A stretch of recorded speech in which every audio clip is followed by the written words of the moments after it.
Pilihan berikutnya, saudara, dosen ludahi kasir swalayan. Seorang dosen perguruan tinggi swasta di Kota Makassar melakukan aksi tak terpuji di salah satu toko swalayan di Makassar, Sulawesi Selatan.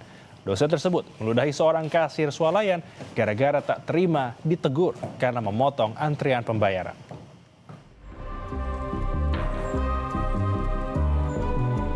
Dari rekaman kamera CCTV terlihat di saat kondisi toko yang sedang padat pengunjung, tiba-tiba seorang pria yang merupakan dosen sebuah perguruan tinggi di Makassar, Sulawesi Selatan memotong antrean kasir.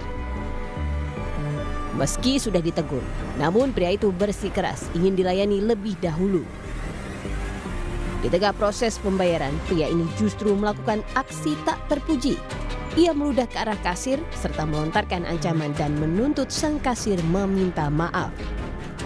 Pasca kejadian ini, oknum dosen ini membantah dirinya menyerobot antrean. Ia mengaku dirinya berpindah ke kasir lain karena merasa tak ada konsumen lain. Terkait meludahi kasir, ia mengaku menyesal dan meminta maaf karena tersulut emosi. Sama sekali saya tidak menyerobot.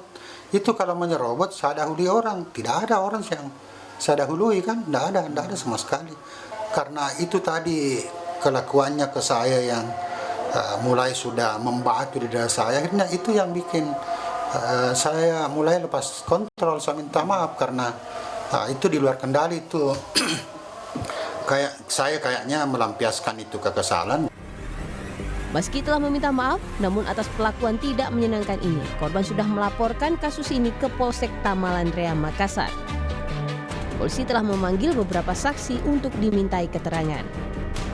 Saat ini terhadap korban sudah melaporkan di Polsek Tamalandrea.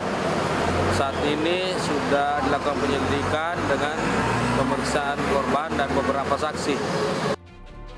Kasus ini tengah dalam penyelidikan polisi. Dosen yang melakukan tindakan tak terpuji pada seorang kasir akan diperiksa pada Senin mendatang. Rama Pratama, Kompas TV, Makassar, Sulawesi Selatan.